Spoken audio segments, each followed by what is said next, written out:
بسم اللہ الرحمن الرحیم رب اشرح لی صدری ویسر لی امری واحلل عقدۃ من لسانی یفقہوا قولی اللہم طہر قلبی من النفاق وعملی من الریاء ولسانی من الکذب وعینی من الخیانت رب زدنا علما۔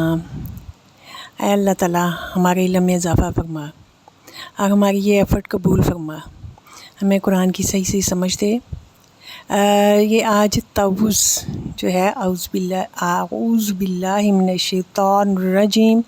بسم اللہ الرحمن الرحیم، تو یہ تعوذ جو ہے اس کا ہم ترجمہ دیکھنے لگے ہیں۔ سب سے پہلے ہم دیکھتے ہیں کہ یہ تعوذ جو ہے کرنا کیوں ضروری ہے، یعنی اللہ تعالیٰ کی پناہ مانگنا کیوں ضروری ہے۔ انسان کو اللہ تعالیٰ نے مختلف قسم کی حسیات دی ہیں جو کہ ظاہری اور باطنی ہیں۔ دو قسمیں اس کی۔ ظاہری حسیات میں جیسے ہماری چھونے کی حصہ ہے، کسی چیز کو چھو سکتے ہیں، محسوس کر سکتے ہیں کہ گرم ہے کہ یا ٹھنڈی ہے، تو یا اس کا ٹمپریچر کیا ہے، تو اور اس کے علاوہ اس کی کیفیت کیا ہے، یعنی وہ لیکوڈ ہے یا کس قسم کی ہے۔ تو یہ ہے ایک چھونے کی حص، اور اس کے علاوہ ہماری دیکھنے کی حص ہے جس کے ذریعے ہم دیکھ سکتے ہیں کہ کوئی چیز جو ہے وہ سم ٹائمز گرم ہو، مثلاً کوئی چولہے پہ توا رکھا ہوا ہے، وہ اگر ریڈ کلر کا ہے تو ہمیں پتہ چل جائے گا، آگ جل رہی ہے ہم دیکھ کے پتہ چل جاتا ہے کہ چیز یا آگ کے اوپر رکھی ہوئی ہے تو ہم انڈرسٹینڈ کر لیتے ہیں کہ یہ گرم ہے۔ تو یہ گرم دیکھنے کے لیے، اس طرح کی چیزوں کو انڈرسٹینڈ کرنے کے لیے صرف اکیلی آنکھ کافی نہیں ہے، بلکہ اس کے ساتھ ساتھ ہمارے دماغ کے اندر بھی کوئی ایسی جو حسیات موجود ہیں جو ہمیں کیلکولیٹ کر کے بتاتی ہیں کہ یہ آگ ہے، اگر یہ جل رہی ہے تو یہ گرم ہوگی، اور اگر اس کے اوپر کوئی چیز رکھی ہوئی ہے تو وہ گرم ہوگی یہ چیزیں۔ تو یہ ہماری ایک جو حص ایسی ہے جو باطنی حص ہے جو ہمیں بتاتی ہے، جو چیزوں کو کیلکولیٹ کرتی ہے۔ اور اس کے علاوہ جو ہے ہماری جیسے سونگھنے کی حص ہے، اس سے پتہ چل جاتا ہے ہمیں بدبو کا، خوشبو کا۔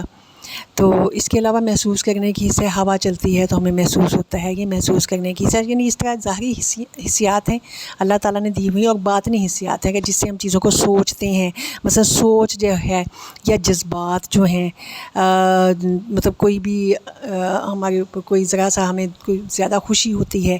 یا زیادہ دکھ ہوتا ہے، تو جیسے آنکھوں میں کبھی آنسو آ جاتے ہیں تو وہ اندر کی ایک عکاسی کرتے ہیں کہ ہمارے اندر کیا فیل چل رہی ہے۔ اس کے علاوہ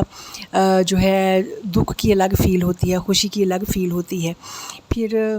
یہ ہے کہ یہ ساری حسیات جو ہیں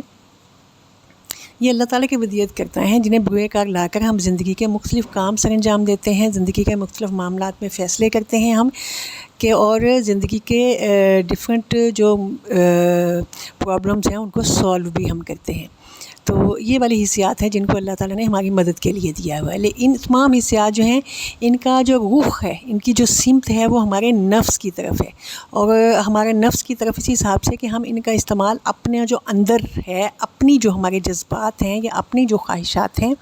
اپنا جو نفس ہے اس کے حساب سے ہم اس کو کرتے ہیں، اور ہمارے نفس کا جو ہے جس طرف جھکاؤ ہے ہم اس حساب سے کرتے ہیں۔ جبکہ ہمارا نفس جو ہے اس کا زیادہ تر جھکاؤ شر کی طرف ہوتا ہے۔ اللہ تعالیٰ نے سورہ یوسف میں فرمایا ان النفس لامارۃ بالسوء، کہ اللہ جو نفس ہے وہ انسان کو شر کی طرف زیادہ تر لے کے جاتا ہے، شر جو ہے انسان کے نفس میں غالب ہے۔ مثلاً اللہ تعالیٰ نے آنکھیں دی ہیں ہمیں، تو جب اللہ تعالیٰ نے ہمیں آنکھیں دی ہیں تو اللہ تعالیٰ کے احکامات کے مطابق جس طریقے سے وہ چاہتا ہے اس طریقے سے ہمیں ان آنکھوں کو کوئی اچھی چیزوں کو جائز کاموں کے لیے استعمال کرنا چاہیے۔ اپنے ہاتھوں کو، اپنی جتنی بھی ایبیلٹیز اللہ تعالیٰ نے دی ہیں، ہمیں جتنی بھی صلاحیتیں دی ہیں وہ سب کو ہمیں جو اللہ تعالیٰ کے احکامات کے مطابق استعمال کرنا چاہیے۔ تبھی ہم ان جو اللہ تعالیٰ نے ہمیں جو بھی ٹیلنٹ دیا ہے، جو بھی ہمیں جو ہے وہ اس نے طاقت دی ہے، جو بھی ہمیں اس نے انرجی دی ہے، یا ہمیں اس نے صحت تندرستی دی ہے، اس نے ہمیں زندگی دی ہے، مطلب دن دیے ہیں جینے کے لیے۔ تو دن، کیونکہ اگر انسان مر جائے تو پھر تو کیلکولیشن ختم ہو جاتی ہے، تو ہمارے پاس جو وقت دیا ہے اللہ تعالیٰ نے ہمیں، یہ بھی اس کی بہت بڑی نعمت ہے۔ اور ان ساری نعمتوں کا شکر ادا کرنے کے لیے تو بہترین طریقہ تو یہ ہے کہ ان ساری نعمتوں کو ہم اس طریقے سے استعمال کریں جس طرح سے اللہ سبحانہ و تعالیٰ ہم سے چاہتا ہے، جس طریقے سے وہ چاہتا ہے کہ ہم اس کے احکامات کو بروئے کار لانے کے لیے ان حسیات کو استعمال کریں، اور جن چیزوں سے اس نے منع کیا ہے اس سے ان کو منع رکھیں۔ لیکن ہوتا کیا ہے کہ ہماری آنکھ جو ہے ہمارے نفس کے اشارے پہ یعنی ہمارا جو اندر ہے، ہماری خواہشات کے اشارے پہ ہماری آنکھ ہمیں ناجائز چیزیں دیکھنے پہ مجبور کرتی ہے، اور ہماری زبان جو ہے وہ اس طریقے سے کہ ہم ایسی چیزیں کھانے پہ مجبور کرتی ہے جو کہ اللہ تعالیٰ نے حرام قرار دی ہیں۔ تو یہ بات ہے کہ نفس جو ہے، نفس کے اشارے پہ، یا ہم اگر کوئی نیکی کا کام کرنا چاہتے ہیں تو اس میں ہمارا نفس جو ہے اس میں ہمیں مائل نہیں ہونے دیتا، کہ اس میں کوئی مشقت کرنے پہ راضی نہیں ہوتا، یا ہم اپنے اوپر کوئی پابندیاں لگانا چاہتے ہیں، یعنی جو اللہ تعالیٰ نے پابندیاں لگائی ہوئی ہیں، تو ہمارا نفس اس کے خلاف جو ہے بغاوت کرتا دکھائی دیتا ہے۔ تو یہ اندر سے پھر ہمارا نفس اور باہر سے شیطان جو ہے وہ ہمیں ان صحیح کاموں کی طرف یا ان کاموں کی طرف جس کی طرف اللہ تعالیٰ نے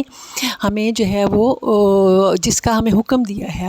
اس طرف ہمیں مائل نہیں ہونے دیتا، جس سے اللہ تعالیٰ نے ہمیں منع کیا ہے اسے ہمیں منع نہیں ہونے دیتا، یعنی ہمارا نفس اس کے ساتھ شریک ہوتا ہے۔ تو شیطان باہر سے داخل ہو جاتا ہے، شامل ہو جاتا ہے اس کے اندر، اور یوں یہ ایک اسٹرانگ جو ہے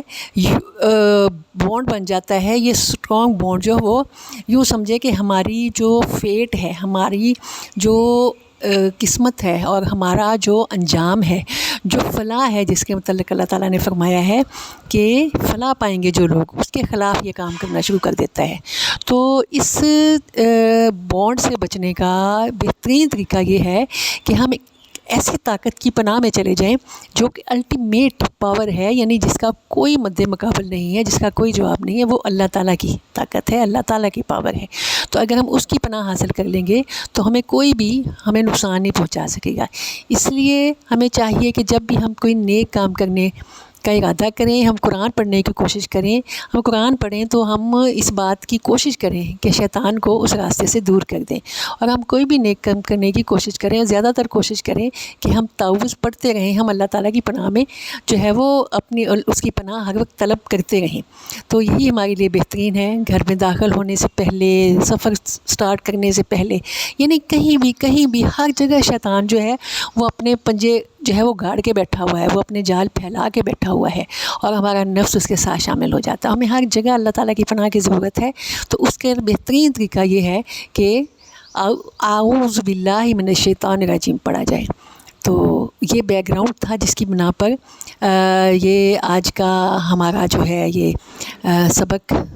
ترتیب دیا میں نے کہ ہم اس سے آغاز کرتے ہیں۔ اللہ تعالیٰ ہم سب کو ہدایت دے اچھے کاموں کا کام کرنے کی، ہمیں اپنی زندگی کا مقصد پہچاننے کی، اور ہمیں تمام زندگی اللہ تعالیٰ کے بتائے ہوئے راستے پر چلنے کی، اور انجام ہمارا بالخیر ہونے کی توفیق عطا فرمائے۔ یہی ہمارا انجام بالخیر ہونے کی ضمانت ہے کہ ہم تمام زندگی اللہ تعالیٰ کی پناہ طلب کرتے رہیں، اور ان راستوں پہ چلتے رہیں جو راستے اللہ تعالیٰ نے پسند فرمائے ہیں، اور ان راستوں کو چھوڑ دیں جس کو اللہ تعالیٰ نے ناپسند فرمایا ہے۔ اللہ تعالیٰ تو ہماری مدد فرمائے اس میں، تو ہمیں توفیق دے، بے شک تو ہی توفیق دینے والا ہے۔